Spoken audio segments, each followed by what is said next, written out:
Perfect. Well, welcome to One American's Perspective and Milk and Bourbon. Yep.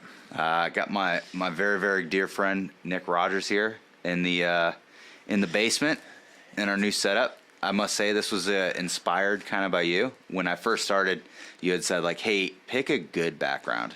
Basically, like your first background is shit. And I was like, Well, it's not that bad. you had like no, dude, it was pretty bad. But like at the same time, I did it out of love. It wasn't like I was trying to like shit on you. No, I didn't take personal offense to it. I just took professional offense to it. So So I'll never work with you again. I changed it. But thank you for making the trip up here and gracing the presence of this channel, which, by the way, I think we're going to do a co-release. What'd you call it? Yeah, co-release. Yeah, sure. Sure. So it'll come out on both channels, kind of cross-pollinate some of the viewership. But thanks for coming up here to do an in-person one. This will be the first in-person interview / conversation. I say conversation probably mostly because interview, we're too close of friends. Too familiar. Yeah, to really call it an interview. That sounds so stale and impersonal, but I think it will be. Honestly, which is good because if it were an interview, I'd be stacking up with an assistant U.S. attorney and then a man that had survived a gator attack. So yeah, hard acts to follow, right?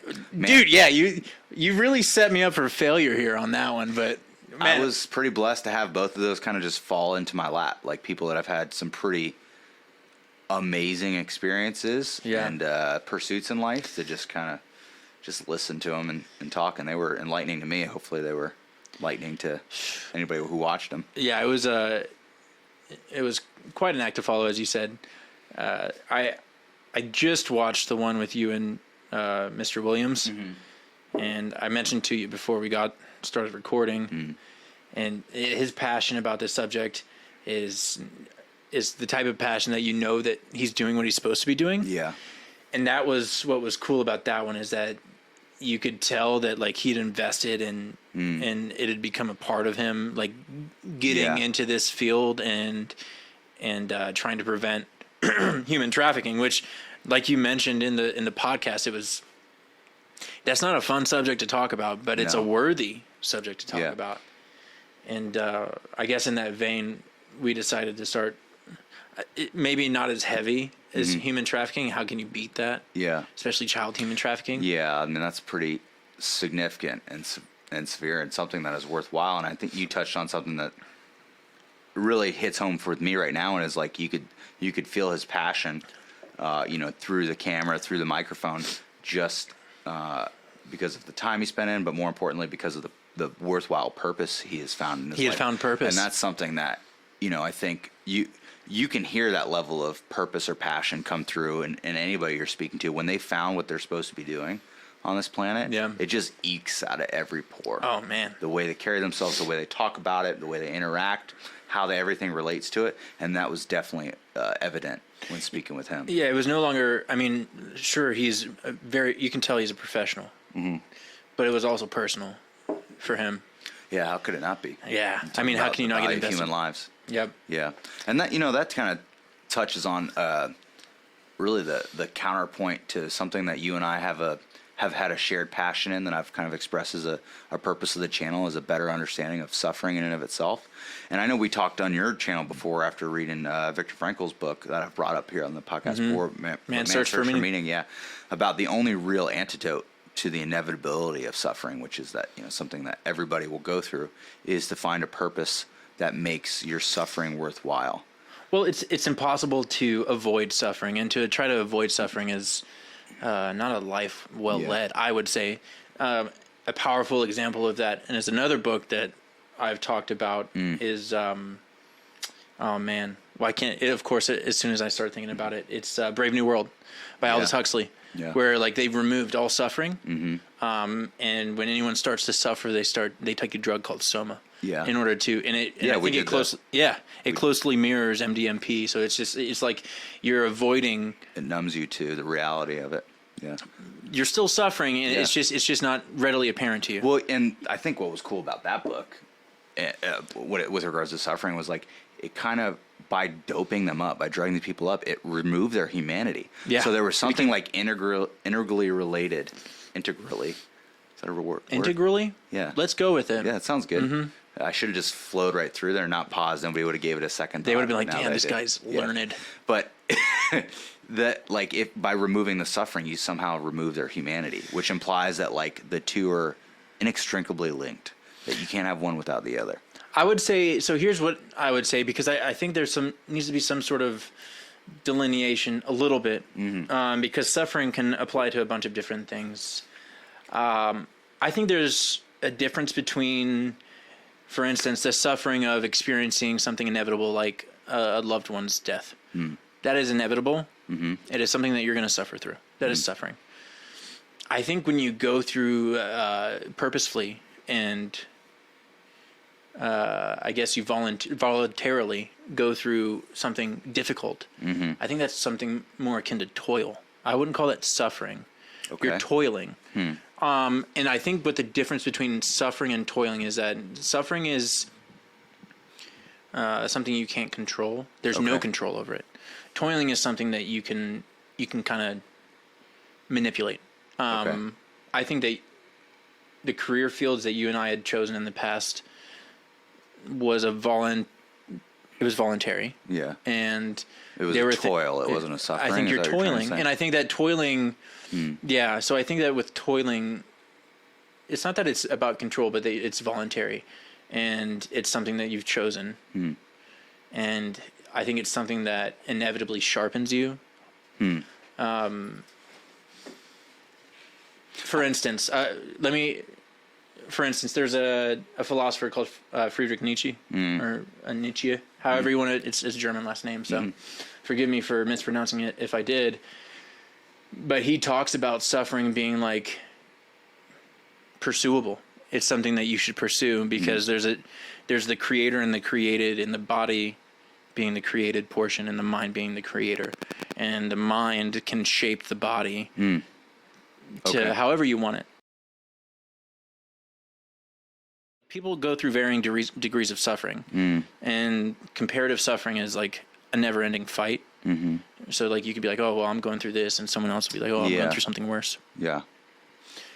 I think suffering is something that the mind seeks in order to sharpen the body. I think that's a strange thing to say, but like it's something that if you think about it, like maybe. I think you can choose to seek it. That's an interesting compare and contrast, like the difference between toil and suffering. The way I understand suffering is that it is a subjective experience of an objective reality. That Go deeper into that. yeah. So put my hand on a hot pan. Yeah. I feel the burn. I feel the sensation. The pan is hot. It burns me. That's an objective reality. The pan is hot, therefore it burns skin. The subjective experience is now the nerve endings are firing. They're telling my brain that something is hot. I'm removing it. I'm seeing skin damage. So the level of suffering that I have is talking about being separate and distinct from the body. Is now in the mind. And I think through toil, which I guess for the purpose of this can be defined as like an objective struggle. Or a You're saying that toil is that, or suffering? That's as I understand toil to be is a trial, a struggle that you can endure. So an objective experience, and now that toil can then induce in a person a level of a subjective degree of suffering, and through repeated bouts of objective toil, one can callous the mind, so to speak, towards the level of suffering, and therefore, experience less and less of it. So it's just like, it's like building up an immunity. Building up an immunity. So like we're looking at a weight set behind us. When you first start out, let's say you're bench pressing 100 pounds at your max, and you stick to it a couple years later, through the toil of weightlifting, you're now able to lift, let's say, twice that weight. So now you can endure more suffering because you've increased your toil through repetitive bouts of strength training. So it's in a way it's training the mind just as you would train the body. We talked about our career fields. One of the phrases that would be used and kind of a mantra, and really the fundamental theory, I think, to a lot of of some of that training was stress inoculation. So you get somebody used to a stressful situation, because the stressful situation, an objective event, is a constant and very much outside of the realm of control of most people to some degree or another. But by repetitive bouts in that stressful environment, you inoculate them, you build up the immunity, same, right? To their initial reaction to it. So they build up a level of comfort with that suffering, and it actually reduces it. That's kind of, as I understand the differences, or how I'm kind of just off the cuff seeing them. Yeah, I don't know what it was in what you were just talking about that sparked this from memory in me, but I think it's about, and I think there's not too much of a jump between the two subjects, but it's about the necessity of having some sort of struggle in your life. And I can't remember where I was watching this, but it was a forum of sorts, and everyone was talking about struggling and highs and lows, and just like the gradual ebb and flow of your emotional state, right? Yeah. Sometimes you're up, sometimes you're down. It's inevitable. Yeah. And he was talking about that, this gentleman, and he was talking about how he was talking to his therapist about it, and he was like, when I experience highs, they're so high, and when I experience lows, they're so low. I wish I could be somewhere in the middle. Like, I wish I could do a better job, like softening those blows. Like he was willing to trade off the highest of highs so he didn't have such low lows. Okay. And I can identify with that. It sounds like bipolarism, as I understand it. Is like when you have...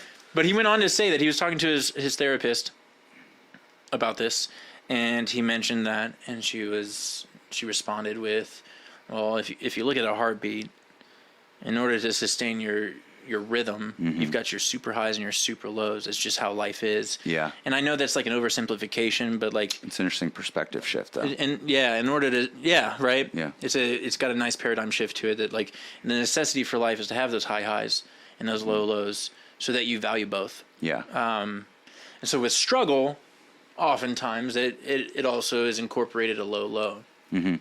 Sometimes. Yeah. Most of the time.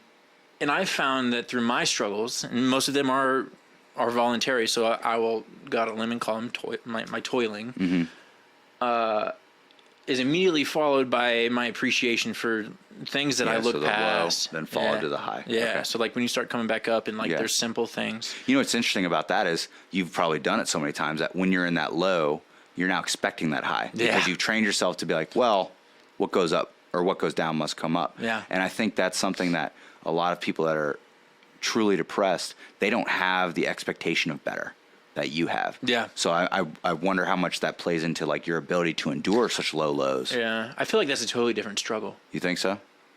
I mean, the depression, like people that are clinically depressed. Okay. How so?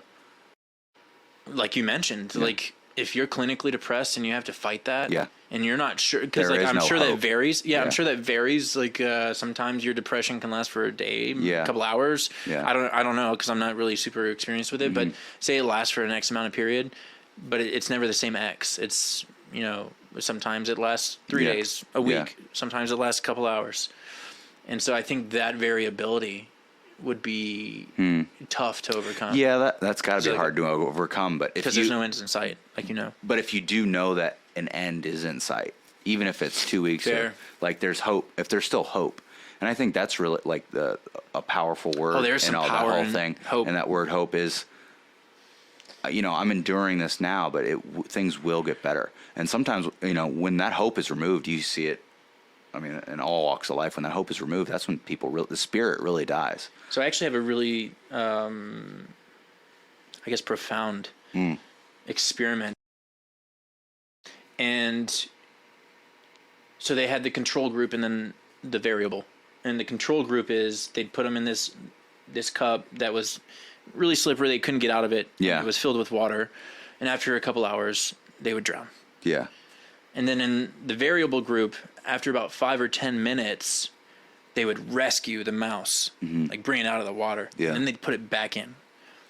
But because the mouse understood that there was a chance that it could survive, it would go on to swim for days. Like a crazy amount of time. Totally different time. There's a little bit of It's a powerful message But to be yeah. pulled from that, is that hope can make you endure things that you So otherwise much wouldn't. And a more. lack of hope, it's like, well, what is the purpose? Yeah. You know, you saw that in Frankel's book. Like he would always talk about, you know, in the concentration camps, he could see when the people had already given up. Like Just in their the eyes. body, they had died in spirit. Their hope had fled their bodies. Yeah. So he knew within days they'd be dead, Yep. because they were at death's door physically for such an extended period of time that really it was those that maintained hope that were able to survive it for years on end. You know, the starvation, the deprivation, Do you think, and I'm doing this off the cuff, so Okay. like take some time to think about it. okay. Do you think that people, like individually, Mm-hmm. are predisposed to be more resilient, or do you think it's a learned behavior? So what I'm asking is Yeah, like, nature, nurture. yeah, I don't know. I'll preface it with that. I don't know. My what was guess your, is your knee-jerk reaction. My your opinion? knee-jerk reaction is that it's like anything else. You have some level of predisposition to a certain characteristic or trait, which we all have, you know, to varying degrees. It's what makes us unique individuals. But at the same time, you can't be fatalistic in that all you have in this world is what you were born with, and you can't develop or strengthen any of those traits to any varying levels of degree. So I think you, a little mixture, a little bit. yeah, of both. I think it's a little bit of both. Because I mean, look, I'm raising little kids right now, and you see that they don't come out as blank slates. No, they're so different, man. No, they're so different, and because they're so young, and you see these characteristics developing so early. Like, you can't tell me that they don't come with some set of Little bit of genetic pre-packaging. coding. Yeah. And that where they're predisposed to do one thing over another. Yeah. But at the same time, you know, what would our job be as parents other than just to like feed them and clothe them if we weren't supposed to help nurture along some of the favorable characteristics, or what we deem favorable characteristics? And I see what you're saying. Yeah. Like you positively reinforce the strong ones, the ones that we deem strong. Yeah. And then you maybe not negatively reinforce, but Yeah. there's some sort of, it's not immensely positive Yeah. to the weaker traits. And Well, then that's how you kind help of shape develop them, those along. Yeah, you mold help them. shape them along. And I have to imagine it's probably some varying degree of the two. But you've met, and I know you've met, like some people are just hard as nails. Yeah, man. They just cannot be defeated mentally, and then some people fall apart at the lightest thing.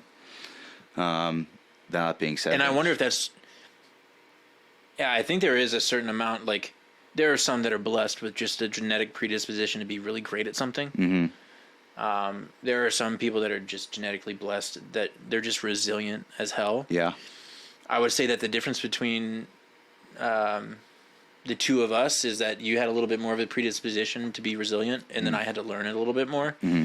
That's just how I would see things. Mm-hmm. Just because when we were 18, I mean, we were immensely different. yeah, Thank God you chose to be my friend, because there were some times, man. If we get into the vignette portion of the bourbon, there are just some times where Nick fished me out of the water,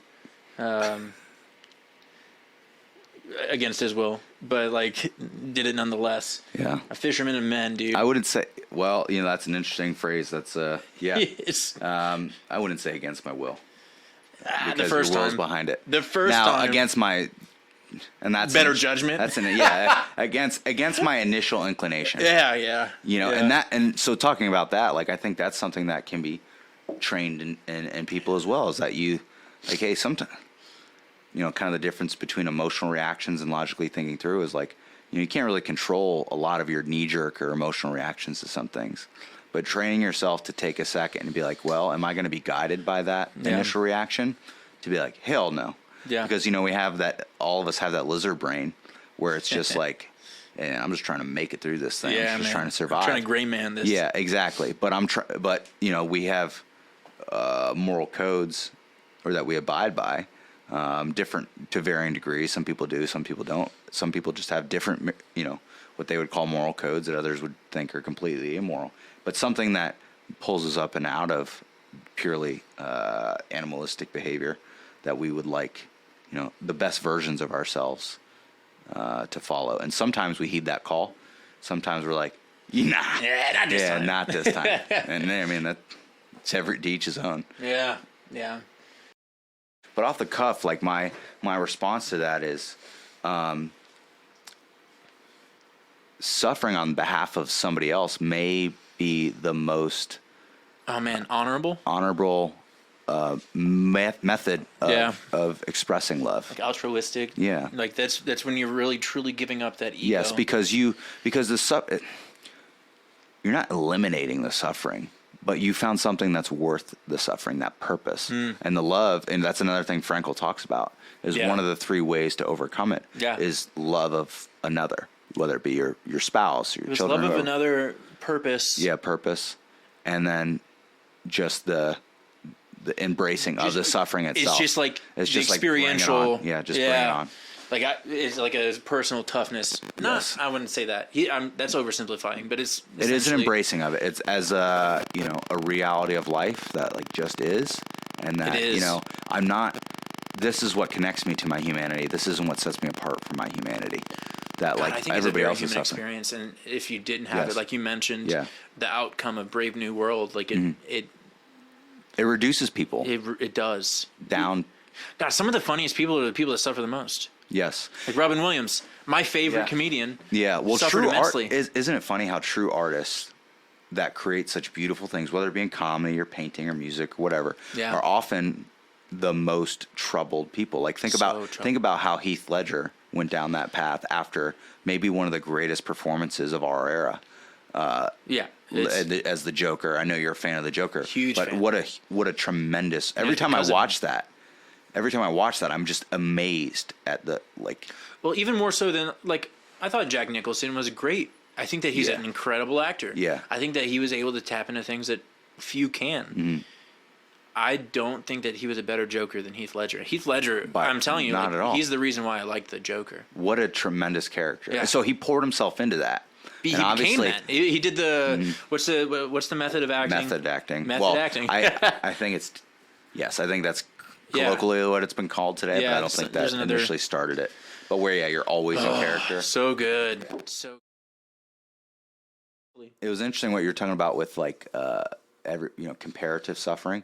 Like I've suffered more than you, so you turn it into a big dick measuring contest. Dude, every time someone mentions that is the negative side of it, and I think it's more common than the other side that I'm about to mention, which is like the perspective shift, which enables you to embrace your suffering. And I think about this.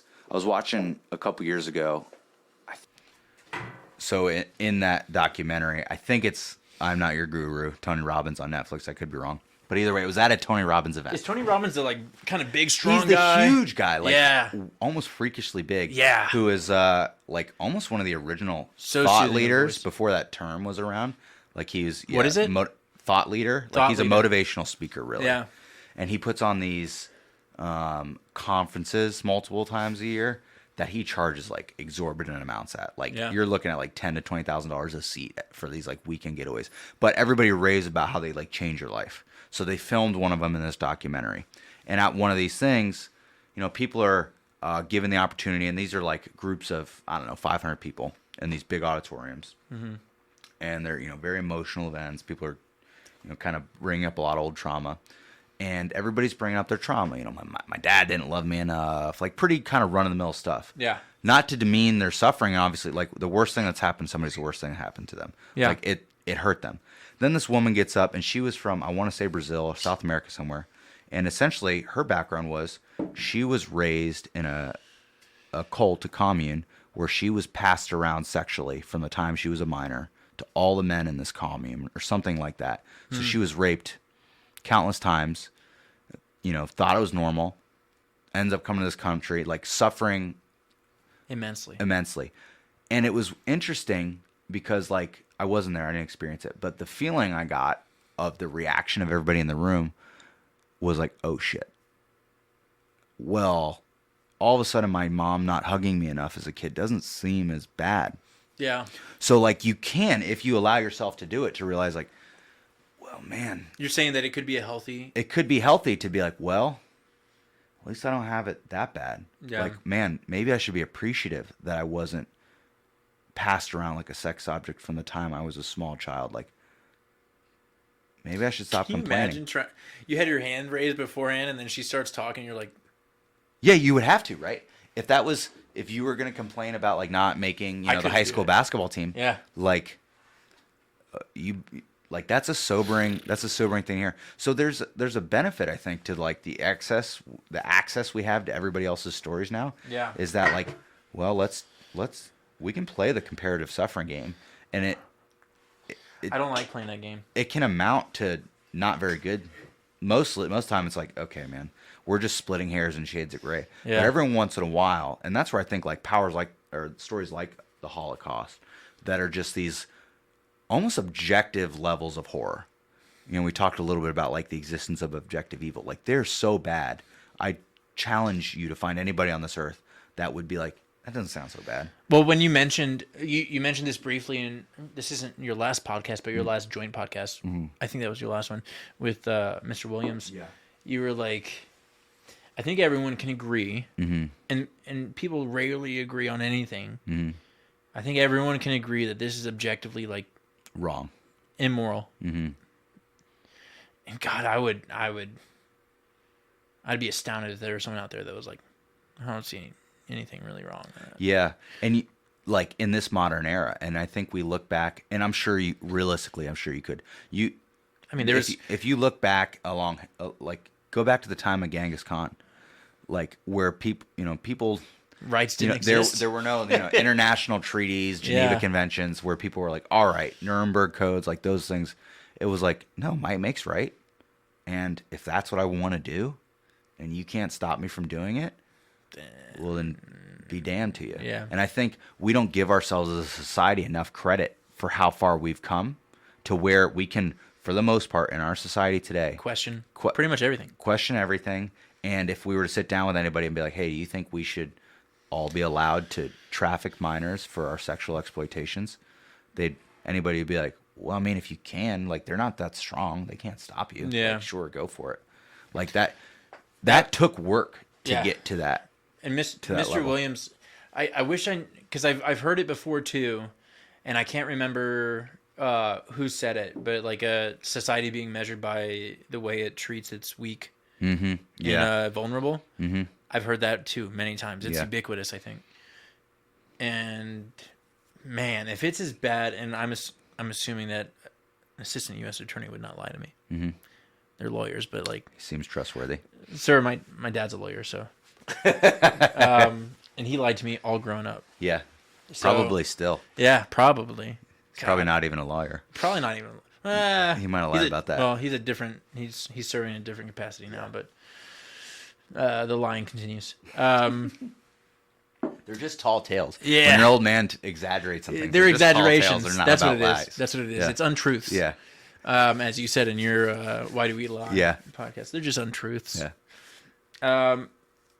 But yeah, so I would assume that it's an incredibly large and ubiquitous problem, and I don't know. I can't imagine having a job like that. But either way, comparative suffering is an interesting and sobering concept because, I mean, we can talk about how much we've suffered, and I would say that there's been some suffering. Mm-hmm. There were some shared There were suffering. some toils for sure. There were some shared toils. Yeah.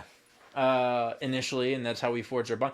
Oh, that was the largest problem I had with this guy that I listened to, the Indian philosopher, was he was talking about love and suffering cannot coexist, and I was like, that's not true, because I know for a fact that like my best friendships were forged, Yeah. and probably In an like environment of suffering. the hardest point of my Yeah. like maturation, because I just don't think that. And here's another thing that I've thought about several times while we've talked. Is being ready for a trial or a tribulation or a toil. Like there are things that people can endure because they've had several like buildups to it. They've been inoculated. They've been tested and hardened, and so they can rise to the occasion. Yeah. But had they not had all that testing beforehand, like they wouldn't have lasted, or they would have broke, or something would have happened. But man, I was not. I don't think I was mentally or emotionally ready for the toil that we went through together. Right. And so that's why I struggled so much more than you, or God, even Luke. Yeah, you know? I mean, a level. Shout out to you, Luke. Hope you're doing good wherever you are. Oh man, he's doing great. Man's fat now. Luke. Damn, where are you throwing that out there? That boy chubby. he belly Luke now. Yeah, didn't you go to his wedding a little while I ago? did. Okay, Yeah, he's good. doing well, man. He's doing good. Yeah, he's eating good. Good. In the neighborhood. Is Applebee's regular What were you Tuesday gonna night say? there? I interrupted you. I'm sorry. I don't remember now. We're just shit talking. Poor Yeah, Luke, not here to shit-talking defend Luke. himself. An old mutual friend, so Yeah. I'm just picking on anybody random. But the level of preparation, because it's you can endure suffering and be so. Say you're gonna go run a long race. Yeah. You're mentally preparing, you're training up for it, then you go endure it. But when you're saying like one thing you've learned is to be ready for unexpected toils, is that I think as you age, like unexpected toils present themselves. That's just like part of life. And there, just like anybody, you learn, or anybody that's paying attention should learn, like, well, I've been blindsided. Maybe I should expect the unexpected and expect to be blindsided. I may not know exactly what is going to happen, but what I can expect is that I will have to struggle through it. And my level of suffering will be directly proportional to the level of preparation or toil that I've endured prior to. And that's, something that I think the value of choosing to endure toil, to inoculate yourself to suffering or to embrace suffering, however you want to phrase it, is a way to then prepare yourself for the unpreparable. You don't know exactly what's going to happen in your life, but you know that, like, well, I know what that feeling is like of suffering. I know that it will end. I know that I have hope. So you're like the rat in the cup. It's like, well, I've learned what that was like to pull through it. Yep. So now I know I'm going to have to fight harder, and you're training yourself. Some of the greatest thinkers of human history have wrestled with these same subjects. So there's something like eternally human about it. And I almost feel, we talked a little bit about legacy. I almost feel like as human beings, the legacy of society as a whole is like to carry that torch forward and to ponder the things that our ancestors pondered, because there was probably great value in there, and that we wouldn't be where we are today without them questioning those same things. Well, yeah, I think that human thought has, a little. I don't want to say this because I feel like it's a never and always statement. Yeah. And I try to avoid those, but yeah. Never say I think never. right. Yeah, it's great film. I want to say that the depth of human thought that was, I wouldn't say an everyday occurrence, but there was an Enlightenment period. Yeah. Greece and Rome and in Western society. In Western society, and it feels like we've been inundated with so much shit that we're not able to free ourselves to start thinking about those deeper things. And I feel like human thought, like societal thought, the depth of thought that was required with some of these philosophers is not unattainable, but highly unlikely for people to reach. To progress. Yeah. Past So where they I feel were like anyway. we stalled a little bit is what I I'm trying to get back to. I can't argue with you. And unfortunately, I think back then, like, there would have been stalls, and I don't know this. It seemed like there were stalls because it was like, well, we're all operating as human beings on Maslow's hierarchy of needs. Security, but we food, have shelter. all of our needs met. And that's my point, is like in the past, they didn't have the abundance of food and the abundance of shelter and the abundance of resources readily at their fingertips like we've had today, or at least that's what we've been taught. Maybe there were some ancient civilizations that did. I don't know. It's an interesting. If you ever go down Rogan's, like, his whole thing about like ancient civilizations and like the Younger Dryas period and like Atlantis, it's all cool. It's very interesting stuff. You would probably like it.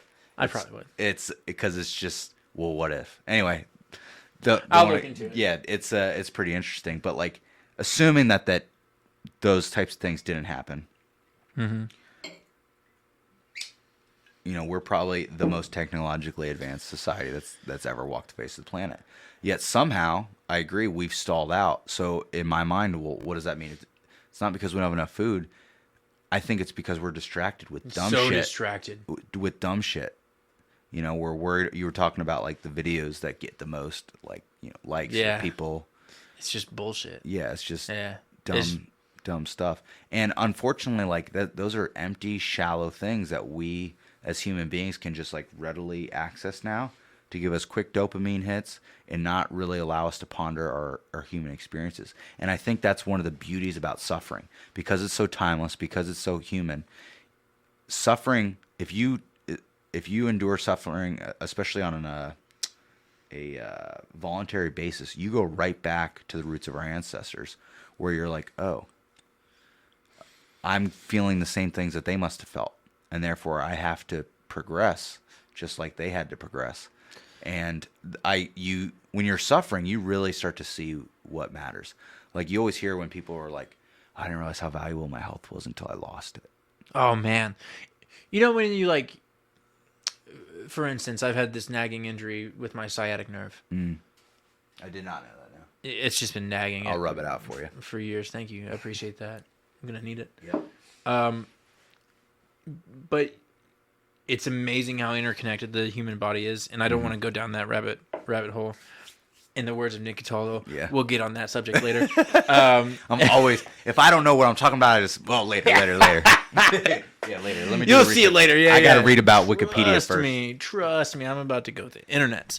But what I will say is like how interconnected it all is. You don't realize it until like one thing goes wrong. Yeah. And then the whole system kind of goes wrong. Yeah.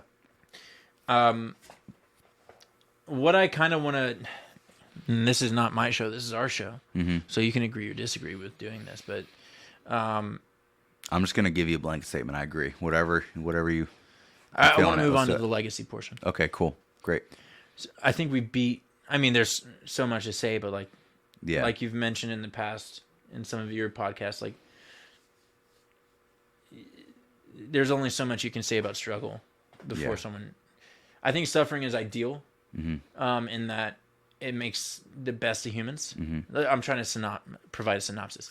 I think that I wouldn't have realized my best self if I hadn't struggled. Yeah. If I'd lived in how comfortable can I be for how long? Yeah. I would never contribute to the larger United States of America, mankind, whatever. So that's a perfect segue then. So now that you've gone through a toil in your maturation process, which I think is totally normal, and embrace some suffering, you now move on to like, well, now how do I contribute? And now we're talking about legacy.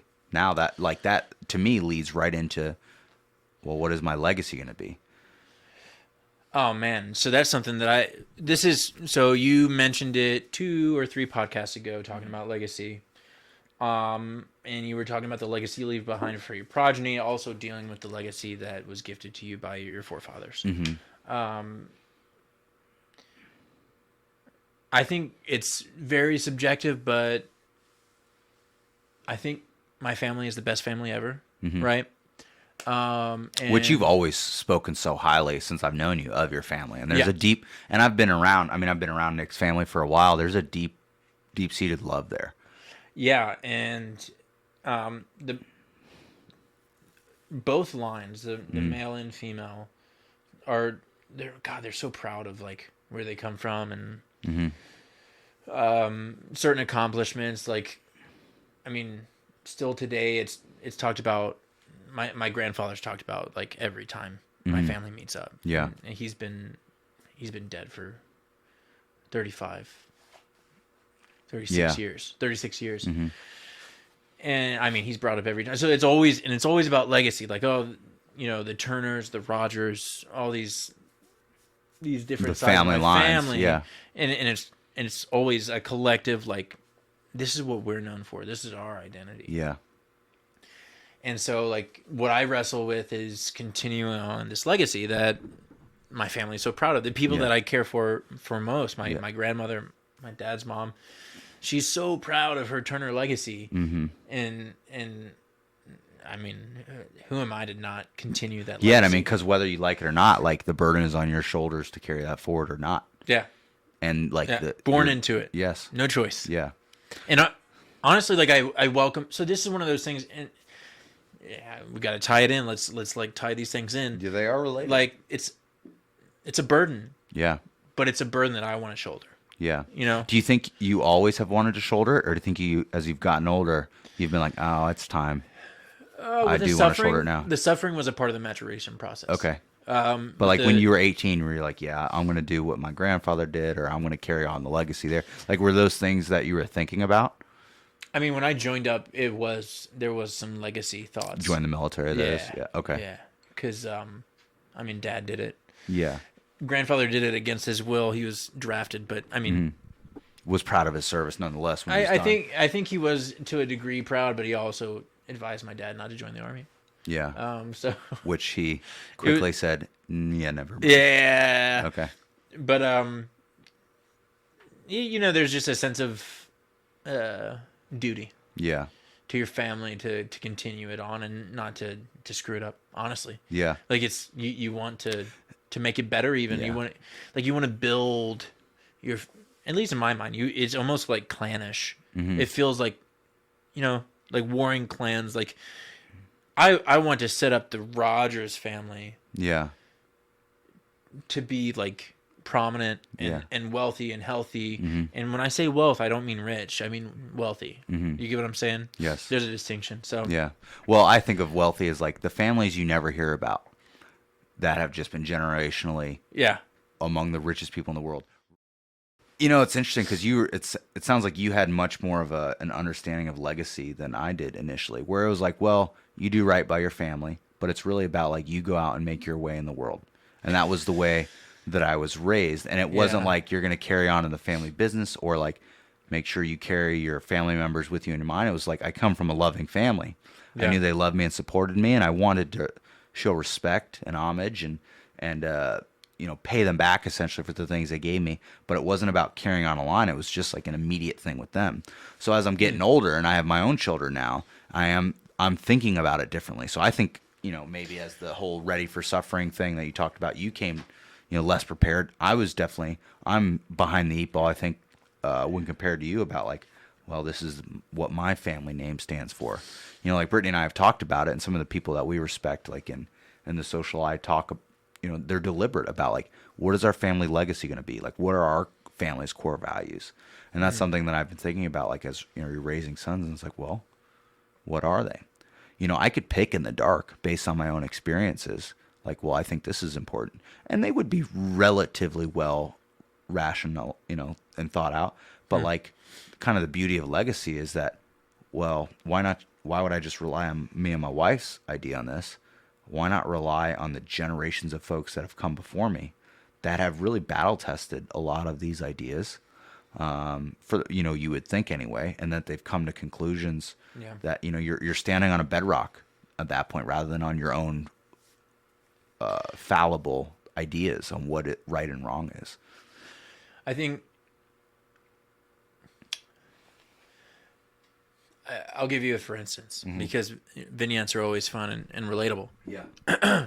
I went up to my mom's, biological mom's side of the family recently, and my grandmother is in some of the early stages of dementia. And she's just forgetful, and I mean, she clumsy a little bit, and kind of just she's not who she used to be. God, she was fiery.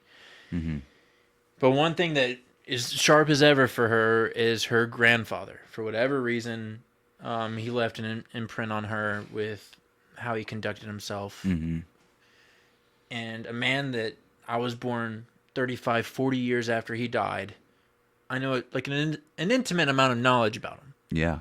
And that's what I think about when I think about legacy. I know that you mentioned you had that recent podcast about legacy, and you were talking about legacy like on a humankind level, and then on a societal level, and then on a familial level. Yeah. And whenever I think of legacy, it's you have family. A face to it. It's family. Yeah. And like I think about this, I'm like, I want to say two great grandfathers. Like I know about him. I know where he used to live. Yeah. I know what he used to do. I know specifically he was a doctor, so I know specifically within the medical field what he used to do. And I know that he married someone that was a nurse, and I know and Yeah. never met them, and they're so distant from me. Like Yeah. when you, in the grand scheme of things, no, they're not that distant. It's time is relative, right? Yeah. But it's so distant. No, that's really It's not that's tangible. really a cool thing that you have that, because I could, for my great grandparents or even the grandparents that I knew, like I'm still learning. Whenever I talk to my parents, I'm just getting interested in this. I'm learning new things about them. Yeah. So, for instance, my great aunt died a few years ago. I was talking to my dad about her, and he knew. He knew stories about her. Living in Japan after World War II and these things that I was like, I didn't know that. Yeah. Oh, I didn't know that. And Yeah. and in a way, part of me is kind of like ashamed. Like, how do you not know about your bloodline? Like, these are the people that you're representing on Earth today. Without them, they brought you into this world. Yeah. Like, show some respect. So there's a yearning in my soul now, not just on a societal level, but I think that's important. I mean, the whole concept of one American's perspective is how to make the country a better place than it currently is. Yeah. But I mean, it's very much a personal journey as well. Like, well, how do I? Your dad said something to me, or actually he wrote me in a letter. I think right after Carson was born, or right before, and he sent me a gift, and he wrote in a letter, and he said, be the man your son thinks you are, as like a goal to achieve. And I was like, that's a really powerful way to think, because when you think about like how you looked at your dad when you were a kid, they're superheroes. Your parents are your superheroes. Yeah. And it's like, well, if you could just live up, and then over time you learn they're people, they've had to endure and suffer and didn't do everything perfect, as you will not either. And you're like, well, that's a lofty goal. Yeah. And that's a pretty damn good way to try to think, like, okay, how should I conduct myself? Yeah, I didn't find out about that until Dad never told me that he sent you that. Yeah. And then I didn't find that out until, your firstborn was a couple of years old. Mm-hmm. That he had done that, and I think that's solid advice, man. Because I do remember, looking at my dad as a young kid and being like, oh man, like so strong. Yeah. Oh my God, he's benching 185. Like what? Just like and that's just a small example of like the overall scheme that. But it's relatable to yeah. anybody that had a parent or an adult figure in their life that they looked up to. Like, you think the world of them, and that's something to carry on. Yeah, yeah. So. And so carrying that into the societal level, like, imagine if everybody took that responsibility to heart and knew that about their past. Yeah. One, they would be less ignorant. They wouldn't be distracted with the dumb things of today. They would actually know a little bit of history just by happenstance. If like, well, I knew he served in this war and did this. What was that war about? Oh, well, this country did this, and then we did this. Oh, okay, I actually know about what happened there just by happenstance. And then everybody would feel burdened, like, well, and I don't say burden, that has like a negative connotation, but I mean it in a positive. Yeah, I think oftentimes it has a negative connotation. It does, but that's just for lazy people. You might be right.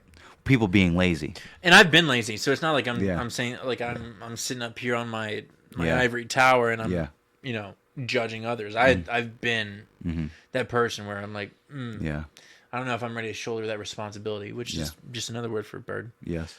And well, that's the suffering, that's the toil, right? And maybe there's the two are best linked by that of like, if you elect to shoulder the burden or the responsibility of carrying on your family's legacy, you in turn will find purpose that's greater than the suffering that you were going to overcome anyway by not being connected to your roots. That might be a nice connection there. And I think there was something that you just mentioned super in passing, and I was like, oh man, you mentioned you said something about ignorance. Mm-hmm. That is one source of suffering that I think is like truly preventable. And so like suffering from your ignorance. So, and that can happen in let me think of an example. A hardship someone has experienced based on their race, not knowing fully what it was about, and then you look like an asshole, right? And then you suffer because of it, because now your image is suffering. So what I mean is like a lot of people will be like, oh, the Civil War is about more than just slavery. Yeah, kind of. Mm-hmm. It was about state rights over slavery. Yes. Yeah. Yeah, that's a shallow. You get what I'm saying? I heard that before too. Oh my God, I get it. It's all about I get the so 10th angry. Amendment. Okay, the 10th, yes, the right to do what? To own another human being. Okay, Yeah. so slavery. Okay, so asshole. Yeah. Right? Yeah. And so you're suffering from your ignorance in that respect. Because you've Yeah. read like one line of the back of one book Yeah. and you're like, I know everything about the Civil War, right? Yeah. And that's ignorant. Mm-hmm. And thus you suffer. There's like those who knowingly are ignorant and suffer because of that. Yeah. And I think that's one level. And I would suspect a greater level is those that are suffering because they're ignorant, but they don't recognize that they're suffering because they're ignorant. So it's you flip-flop. can't even put your finger on. Yeah, I think it's flip flop though. You think when so? You know you're ignorant. Yeah. But 'Cause that's you're containable. double ignorant. Yeah. You're but when you know you're ignorant, you know you don't know the answer to the question. It's confined. You're like, well, I know I've had this like spear poke through the heart of kind of a weakness of mine, but I know where it is. If you don't know that you don't know, then like I have to imagine Blissful ignorance though. Yeah, they do call that blissful ignorance, but I wonder if that's actually true. What if the opposite is true?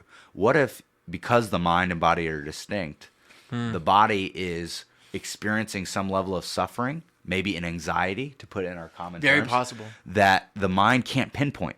And because it can't pinpoint, well, where's that anxiety coming from? It's constantly searching out. Oh, where's this coming from? Yeah, it's like it's like this God, not active but passive almost radar. You're like, holy shit, there's something going on that I don't fully understand. Yes. And I think knowing that you're ignorant is let's say this, it's a sharper pain Yeah. and sharper suffering because you're looking at these people. Say that okay, so for instance, there's been a couple of people that I've met that are just so sure that they're right that they get indignant, and I don't know if that's like the anxiety or being upset yeah. that they've been found out. I think it's more like they legitimately feel slighted, and that someone could Possibly question them. think of another. Yeah. So I think that's more. It's more acute. I think when you know. And I think so. I'm saying I think the You know what I'm saying? acuteness. I think the acuteness actually makes it more sinister. Or less sinister. I think the acuteness makes it less sinister because you can pinpoint to where it is. I think what's more sinister is not knowing that you're not knowing. So they're indignant. Why are they Yeah. indignant? When you talk to somebody who really knows the answer, let's say I come up to you and I say, hey, 2 + 2 is 4. And you're like, no, you're an idiot. 2 + 2 does not equal 4. It equals 9. Am I going to get really indignant and be like, are you kidding me right now? Like, I guess I could. It would probably I be guess- feelings of like pity. That's my point, is I wouldn't be indignant about it. I'd be like, all right, man, like, I don't know what else to say. It is what it is. It is what it is. I think oftentimes the indignance comes from an awareness, even if it's a subconscious awareness that they can fully grasp consciously, that, oh shit, I don't know what I'm talking about. So there's like this whole, the fact that I can't pinpoint my being wrong makes me more anxious, and therefore I'm going to be more indignant. It's like, well, now this person's challenging me. I don't like that. I'm right. Oh man, here's a really sure sign of maturity. When you're willing to admit that you're wrong. Holy cow. Yeah. Especially in a relationship. Also, yeah. Not just some geek off the street, but not like not somebody- to inject some personal experience. Yeah. But not God, let's just label this a rant. Okay. It has no, because we were talking about legacy and somehow we ended up here. And that's okay. Yeah, that's all right. I have no problem with that. I don't mind that. But man, admitting that you're wrong is God, it requires some maturity. It does. It gets easier with practice, though. Yeah, let me know when it gets easier because like It has gotten easier. Now, certain subjects are harder than others, but I tell you, I think it's gotten easier for me over time. Generally, sometimes it's still hard. Can you think of a, let's call it a benign experience where you had to admit that you were wrong to your significant other? Oh, to my significant other specifically? Yeah, sure. I mean, realistically, in hindsight and in the grand scheme of things, 99.9% of the fights you have are, the majority of them, maybe not 99.9, the majority of them are over insignificant things. Yeah. You just, for whatever reason, something catches you on a bad day, you're not at your best. You're just like, I guess I'm going to die on this hill today because I'm willing to. Because fuck it, why not? So, I've gotten better about being quicker to say, oh, you know what, you're right. AKA, I'm wrong. Like, that's it. Because Has she? You think? Yes. Yeah. Yeah, we both have. Because I'm just trying to start a fight. It's gotten easier. It's gotten easier because, one, for both of us, we're like, well, our relationship matters more than being What's more important? Right. What's more important. Yeah. And then the other thing is you start to realize, like, if you really look back, you're like, and this is where I think legacy plays a part, is like, well, if I'm learning from the mistakes of not just my past, but my ancestors' past, like, we're wrong a lot. Yeah. So it is entirely possible that I'm wrong again right here. Yeah. It is entirely possible. Yeah. And I think that just comes with experience too. You're just wrong a lot. And I mean, on a societal level, like, how often are we just totally reversing what society says is the truth or the right thing to do? All the time on any given subjects: nutrition, diet, global warming, politics, history, whatever. Like, we're constantly changing. Oh, no, this is wrong. Yeah. 100%, this is it. 20 years later, no, 100%, that was not it. Yeah, a fine example is bourbon was used as medicinal in the 1920s. So that's been proven true? That's how it survived. Oh, really? Oh, no, I'm saying that's like... People believe that and it wasn't true. Willfully, belligerently ignorant. Yeah. Yeah. I would have to say, I don't know. I didn't live in the 1920s, but I would have to assume that most people knew. So, you know what a hot toddy is? No, I don't. Okay, so it's a warm drink mixed with bourbon. It has some other things added to it. A lot of people use it for like a remedy, for cold, flu, whatever. I think all it does is get you a little bit buzzed, and it reduces the effects of it. Yeah, it's a symptom treater. It's not a you're not treating the root cause. You're not curing it. Mm-hmm. Which is often what our medicine does today. So, like, that's fair. Maybe it's the Shit, it might be it might have the same efficacy. Yeah. It might have the same efficacy as some of the that is. But yeah, that is a whole other subject that we'll broach on another podcast. Put a pin on that. Talking about commercially driven drugs. Yeah. Yeah, that's same. We're on the same page. That sounds like a rant. That does sound like a rant. Mm-hmm. I'm trying to avoid it, but all I'm thinking. But with bourbon in the past, like, I guess if you broadly define medicinal, but in probably the way you're cures a lot of aches in my heart. Yeah, and that's what I mean. Like, it brings people together. It makes you feel better. It's kind of brings on euphoria. So, like, that mass things. Well, it's like, you know what? Bourbon, to me, is a sort of legacy outside of my family. Yeah. Because it's purely because, and this is all circumstantial, because had it not happened the way it did during Prohibition, where I think it was 5 or 6 distilleries were permitted to medicine. Yeah, they were permitted to continue to distill this because it was labeled as medicine. Yeah. And that was all in Kentucky, and that's why Kentucky now is largely responsible for bourbon production, because during Prohibition, Kentucky was the only, for whatever reason. I didn't know that. That's cool. Yeah. I mean, they had distilleries in California, Illinois, New York, Texas, that were all shut down because they didn't get the license. Because they didn't pivot. Yeah, they weren't adaptable. And they didn't bribe enough people to get the Kentuckians are license. adaptable, baby. Yeah. I don't want to go. And maybe extremely corrupt. Yeah. Bourbon, Kentucky, college basketball. Yeah. Oh, not this year, but you named it. Most years. Yeah. So yeah, that's kind of what they were relying on. So I'm sure they pushed a little bit harder than California. That's a good point. Yeah. Of the 50 states, I think 9 or 10 pay more to the federal government than the federal government pays to them. And Kentucky's one of those? Kentucky's not. Okay. It's close. Okay. But California, New York, Texas, Illinois, Ohio. I don't know how, but Ohio. And a couple others. It might not be Ohio now that I think about it. I just hate Ohio. And Tennessee. Well, I'm sorry. Yeah, you're sandwiched. I mean, that makes sense. Kentucky's sandwiched between those two. Oh, they're just terrible places. I actually love visiting Tennessee. so it's hard for me to say that I hate Tennessee. I just hate Tennessee basketball. Yeah, fair enough. I actually, all parts of Ohio, I find despicable. Really? But Similar, I like Tennessee as a state. I think it's a beautiful state. I think so. It's Rocky Top, but still, fuck them. You know? Okay, fair enough. You know? All right, sorry to anybody that They lives have in beautiful that state, country. but- You guys have beautiful country. I love driving through your state. I don't like stopping in it. Yeah.